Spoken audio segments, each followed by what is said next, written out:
और अब खबरें देवभूमि की।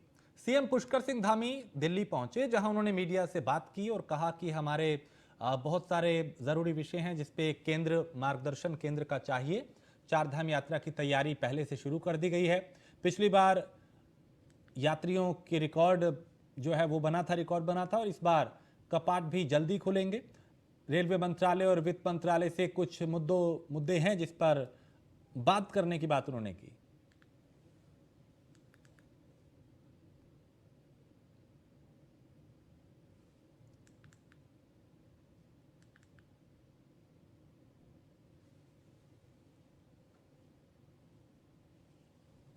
हमारे यहाँ के जरूरी और जिनके लिए हमको केंद्र की सहायता और मार्गदर्शन दोनों ही चाहिए होता है, तो उसके लिए समय समय पर सभी से भेंट होती है। और चारधाम यात्रा भी आ रही है, उसकी तैयारियां हमारी पूरी तरह से चल रही हैं। और चारधाम यात्रा की इस बार तैयारी हम लोगों ने बहुत पहले से शुरू कर दी है, क्योंकि पिछले वर्ष चारधाम यात्रा हमारी बहुत रिकॉर्ड हुई थी, जिसमें लगभग 50 लाख के लगभग लोगों ने भाग लिया था। तो उसको देखते हुए, क्योंकि जब पिछली बार थोड़ा सा हमारे कपाट भी थोड़ा देर से खुले थे, इस बार कपाट खुलने की तिथि भी थोड़ा जल्दी है। जहां 22 अप्रैल को गंगोत्री यमुनोत्री धाम के, 25 को केदारनाथ जी के और 27 को बद्रीनाथ जी के कपाट खुलेंगे। और पीयूष हमारे संवाददाता दिल्ली से इस पे ज्यादा जानकारी के साथ। पीयूष, उत्तराखंड के मुख्यमंत्री 2 दिन के दौरे पे हैं, क्या कुछ खास इस दौरान रहने वाला है?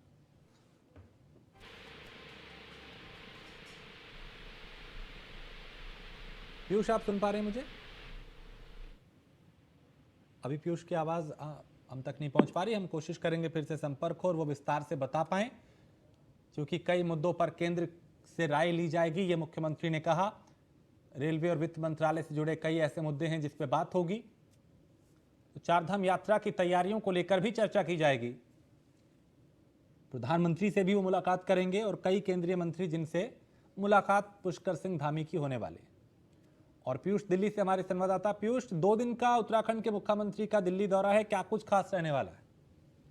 जी बिल्कुल, अगर बात करें तो दिल्ली दौरे पर उत्तराखंड के मुख्यमंत्री पुष्कर सिंह धामी पहुंचे हुए हैं। और चूंकि मीडिया से बातचीत करते हुए उन्होंने बताया कि किस तरीके से जो चार धामों की जो यात्रा है उसकी तैयारी जो है वो पहले से बेहतर और भी बेहतर कहीं ना कहीं की गई है। और सबसे बड़ी बात है कि मुख्यमंत्री ने कहा कि केंद्र का मार्गदर्शन जरूरी हो जाता है, क्योंकि पिछली बार जो रिकॉर्ड यात्रा है वो कहीं ना कहीं दर्ज हुई थी और इस बार भी कपाट जो है वो जल्द से जल्द खुलेंगे। इसके साथ ही रेल मंत्रालय की बात करें या वित्त मंत्रालय की बात करें, दोनों से ही संबंधित जो परियोजनाएं हैं उसको लेकर उनके जो संबंधित मंत्री हैं उनसे भी मुलाकात करेंगे उत्तराखंड के मुख्यमंत्री पुष्कर सिंह धामी। और निश्चित रूप से चर्चाएं होंगी किस तरीके से उत्तराखंड के विकास को, खासतौर पर जो परियोजनाएं हैं उनको और रफ्तार दिया जा सके। इसके साथ ही प्रधानमंत्री से भी जब मुलाकात होगी तो उन्हें जो न्योता है वो कहीं ना कहीं उत्तराखंड के मुख्यमंत्री पुष्कर सिंह धामी दे सकते हैं, यानी कि उन्हें आमंत्रित कर सकते हैं उत्तराखंड आने के लिए।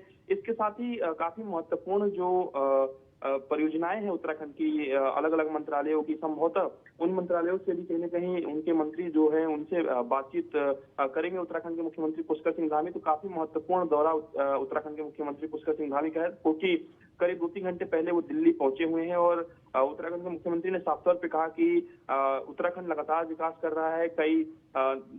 अगर हम बात करें तो कई अलग अलग सेक्टर में लोगों को नौकरियां दी जा रही है और आगे भी इस तरीके की योजनाएं भी बनाई जा रही हैं कि जो खासकर युवा हैं उनको किस तरीके से मुख्य धारा में जोड़कर उनको जो रोजगार है वो दिया जा सके।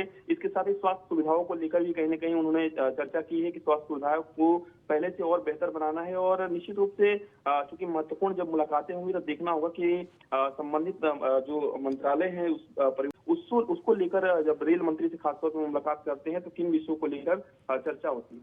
चलिए, बहुत शुक्रिया पीयूष जानकारी के लिए। तो मुख्यमंत्री पुष्कर सिंह धामी का 2 दिवसीय दिल्ली दौरा है। और देहरादून मसूरी से दून जा रही यात्रियों से भरी बेकाबू बस खाई में जा गिरी। बता दें कि हादसे में 2 महिलाओं की मौत हो गई। बताया जा रहा है कि लापरवाही से बस चलाने के कारण यह हादसा हुआ। और इस बस में कुल 43 लोग सवार थे, जिसमें कुछ लोग बस से बाहर निकल आए थे, जिसमें से 20 से 25 लोग घायल हैं, जबकि कुछ का रेस्क्यू किया गया।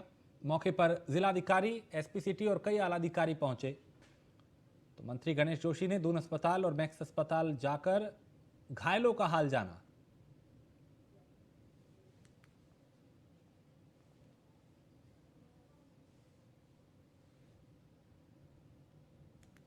तो एक बड़ा हादसा, जहां एक बस अनियंत्रित होकर खाई में जा गिरी, जिसमें 2 लोगों की मौत हुई। दोनों महिलाएं थी। कई लोग घायल हुए, जिन्हें अस्पताल में भर्ती कराया गया। बस में कुल 43 लोग सवार थे और इस हादसे में 20 से 25 लोग घायल हुए। अभी बस जो है करीबन 100 मीटर नीचे चली गई है और इसमें करीबन 32 तो पैसेंजर्स थे और कंपाउंडर, कंडक्टर और ड्राइवर को मिला के 34 लोग थे। इसमें से 22 लोग हमने रेफर किए हैं अस्पताल में और करीबन 3 जो हैं सीरियसली इंज्योर्ड बताया जा रहा है। तब हमारी टीम है और सभी हम मॉनिटर कर रहे हैं। हॉस्पिटल की भी हमारी टीम पहुँच गई है और किसी डेथ की पुष्टि हुई है मैम? नहीं, अभी तक तो नहीं हुई है किसी की पुष्टि डेथ की।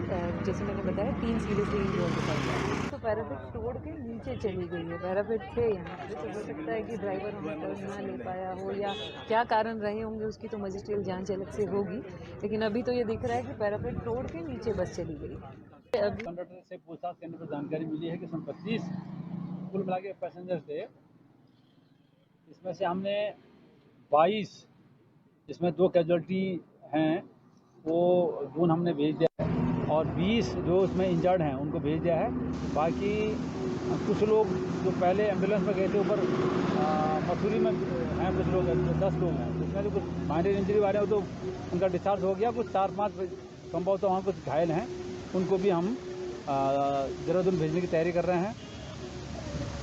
इसका जो पॉसिबल जो रीज़न अभी तक कारण जो रोड एक्सीडेंट का है वो रैश ड्राइविंग का सामने आ रहा है। तमाम जानकारी करने पर ये जानकारी मिली है। बाकी गाड़ी का टेक्निकल मुआयना किया जाएगा, उससे हमको फर्दर जानकारी होगी।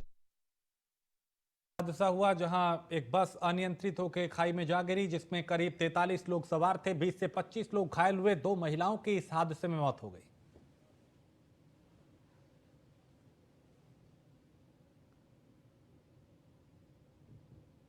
तो लापरवाही के कारण कई बार इस तरह के हादसे होते हैं। कई लोगों की जानें अक्सर जाती हैं। यहां पे भी 43 लोग इस बस में सवार थे। 2 महिलाओं की मौत हो गई। कई लोग घायल हैं, जिन्हें अस्पताल में भर्ती कराया गया। और उत्तराखंड में 4 धाम यात्रा शुरू होने में कुछ ही दिनों का वक्त है और यात्रा में देश विदेश से श्रद्धालु बड़ी संख्या में देवभूमि पहुंचते हैं। लेकिन सड़कों के किनारे लगे बड़े बड़े यूनिपोल और होर्डिंग से आने वाले श्रद्धालुओं को कई तरह की दिक्कतें होती हैं, जिससे हादसे होने का खतरा भी बढ़ा रहता है। और इसके चलते हरिद्वार पुलिस प्रशासन अवैध होर्डिंग और यूनिपोल को हटाने के लिए कार्रवाई करेगी। एसएसपी अजय सिंह ने जानकारी दी और बताया कि जल्द ही 4 धाम यात्रा के चलते सभी होर्डिंग्स को हटाया जाएगा। 4 धाम यात्रा को लेकर जो है पुलिस और प्रशासन मुस्तैद है। इसको देखते हुए एनएचएआई से संपर्क किया गया था कि इसमें बहुत सारे ऐसे होर्डिंग्स और फ्लैक्स लगे हुए हैं जो अवैध प्रतीत होते हैं, जिस पर एनएचएआई ने अपनी रिपोर्ट में बताया कि हाईवे 334 पर जो है सभी समस्त जो होर्डिंग्स लगाए गए हैं वो अवैध रूप से लगे हैं। इसको देखते हुए पुलिस ने और मिलकर एनएचएआई के साथ सभी अवैध होर्डिंग्स को हटाया जा रहा है। साथ ही साथ एनएचएआई की जो 334 है उस पर एक रिपोर्ट भी मिली है, जिसमें ऐसे अवैध होर्डिंग्स को के पीछे कहीं ना कहीं ऐसे माफिया पाए जा रहे हैं जो प्राथमिक जांच में लग रहा है, जिनके द्वारा अवैध होर्डिंग्स लगाई गई है। और दिनेशपुर के कांग्रेस कार्यालय में पूर्व दर्जा प्राप्त मंत्री चितरंजन राहा की पुण्यतिथि मनाई गई। इस दौरान कांग्रेस नेता ने उन्हें श्रद्धांजलि दी और चितरंजन राहा ने ग्राम प्रधान पद से अपनी राजनीति की शुरुआत की थी। 2 बार नगर पंचायत दिनेशपुर के चेयरमैन रहे, फिर दर्जा प्राप्त राज्य मंत्री का पद संभाला। इस दौरान उधम सिंह नगर के कांग्रेस जिला अध्यक्ष हिमांशु ने कहा कि चितरंजन राहा हमेशा अपने समाज और क्षेत्र के विकास के लिए आगे रहे।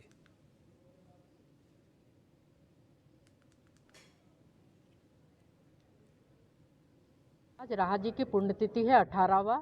इसी को हम सब लोग कांग्रेस ही नहीं, ये हमारे सारे समाज के लोग और हर समाज के लोग मिलके इस प्रोग्राम को हम कर रहे हैं, उनकी श्रद्धांजलि दे रहे हैं। और उनका बहुत बड़ा एक योगदान हमारे समाज के लिए और समाजों के लिए रहा है। ग्राम प्रधान से लेकर चेयरमैनी से लेकर राज्य मंत्री के दर्जा तक उन्होंने काम किया है समाज के लिए। और मैं अपने लिए कहूँगी इतना कि मुझे राजनीति में लाने वाले भी वही राहा जी थे। पार्टी के नहीं बल्कि बंगाली समाज के भी एक बहुत बड़े लीडर थे। और मैं पुरानी बात मुझे याद है कि जब उत्तर प्रदेश हुआ करता था, उसके बाद उत्तराखंड बना और जब पहले चुनाव हुए तो नरेंद्र तिवारी जी यहाँ के मुख्यमंत्री बने। तो नरेंद्र तिवारी जी की सरकार में इनको मत्स्य विभाग का राज्य मंत्री का दर्जा दिया गया। और हम बहुत छोटे हुआ करते थे उस टाइम। हमारे बीच में आज हमारे पार्टी के भी कई नेता नहीं है, जैसे हमारे स्वर्गीय सत्येंद्र चंद्र गुड़िया जी, स्वर्गीय इंदिरा हृदय जी। तो राहा जी का खूब आना जाना होता था। और नैनीताल के मल्लीताल क्षेत्र में जूमलैंड बोट स्टैंड के पास नैनी झील में युवक का शव मिलने से हड़कंप मच गया। लोगों की सूचना पर पुलिस मौके पर पहुंची, शव को कब्जे में लेकर पोस्टमार्टम के लिए भेजा और शिनाख्त की जा रही है। नगर कोतवाल ने बताया कि स्थानीय लोगों की सूचना पर एसडीआरएफ की टीम मौके पर पहुंची और आसपास के लोगों से पूछताछ की जा रही है ताकि युवक की पहचान हो पाए।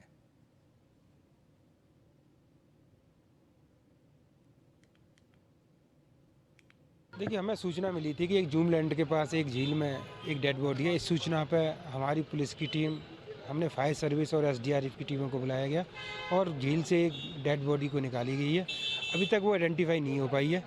आइडेंटिफाई करने के प्रयास किए जा रहे हैं और उसको हॉस्पिटल भेज दिया गया है। देखिए, हमें पौड़ी जिले में शराब की दुकानों की नवीनीकरण की प्रक्रिया के बाद अब आवेदन की प्रक्रिया शुरू हो गई है। जिला आबकारी केपी सिंह ने जानकारी देते हुए बताया कि जनपद में कुल 42 शराब की दुकानों का आवंटन होना है, जिसमें से 20 दुकानों का बीते 31 मार्च को नवीनीकरण हो चुका है।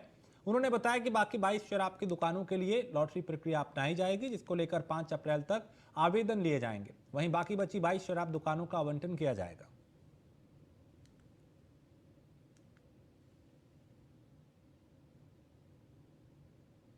बयालीस दुकानें सर्जित हैं। 42 में से पहले जो रिन्यूअल का टाइम हमारा 29 तक था, माननीय उच्च न्यायालय ने उसे स्टे को कर दिया था और 31 तारीख को न्यायालय ने उसमें फैसला दिया। तो रिन्यूअल का जो डेट था हमारा उसे 31 मार्च तक बढ़ाया गया था। तो 31 मार्च तक जो हमारी है 20 दुकानें जनपद की जो है वो स्थापित हो गई हैं नवीनीकरण के माध्यम से। शेष दुकानें जो हमारी 22 बची हैं उनके लिए माननीय न्यायालय के निर्देशानुसार 5 अप्रैल को उनका लॉटरी कराया जाना है। हरिद्वार में कांग्रेस नेता राहुल गांधी के खिलाफ मानहानि को लेकर मुकदमा दर्ज कराया गया है। दरअसल राहुल गांधी ने हरियाणा में कहा था कि आरएसएस 21वीं सदी की गौरव है, जिसको लेकर आरएसएस कार्यकर्ता कमल भदौरिया ने हरिद्वार कोर्ट में मानहानि का मुकदमा दायर किया है।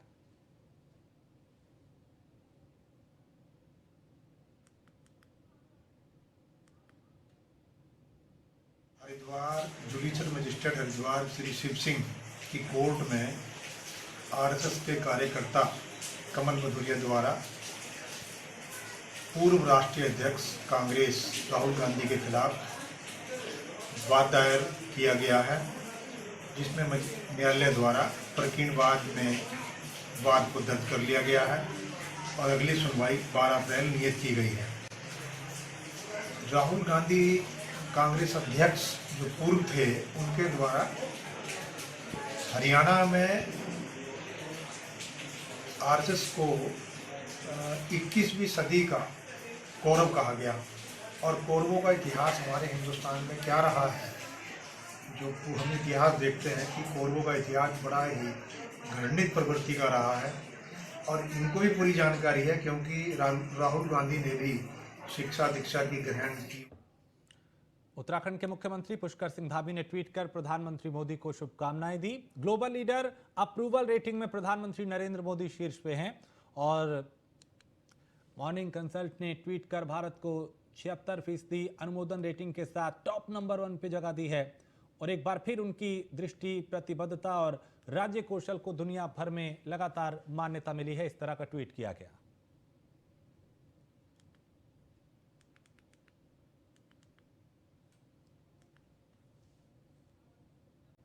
तो प्रधानमंत्री नरेंद्र मोदी को बधाई दी मुख्यमंत्री पुष्कर सिंह धामी ने और कहा कि दुनिया में प्रधानमंत्री का डंका बज रहा है।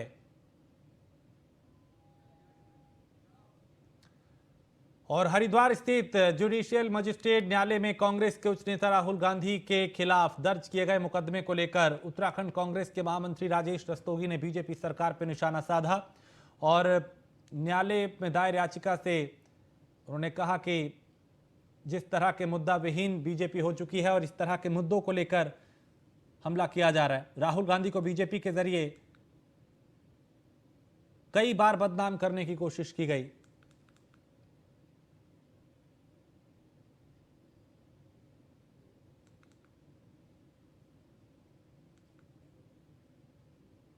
राहुल गांधी के खिलाफ हरिद्वार में किस अधिवक्ता ने क्या मुकदमा डाला है या नहीं डाला है, मुझे इस संबंध में कोई जानकारी नहीं है। लेकिन एक बड़ी स्पष्ट बात है कि मोदी सरकार और भारतीय जनता पार्टी के पास कोई मुद्दा नहीं बचा है। जिस राहुल गांधी को ये लोग पप्पू पप्पू बोला करते थे, वो राहुल गांधी इनका बाप बन चुका है। और जब से राहुल गांधी इनका बाप बना है, तब से सजाएं भी होनी शुरू हो गई हैं, उसकी कोठी भी खाली होनी शुरू हो गई है, उनके खिलाफ क्रिया प्रतिक्रिया भी आनी शुरू हो गई है। और यहाँ एक छोटे से ब्रेक के लिए रुकेंगे, ब्रेक के उस पार कुछ और खबरें।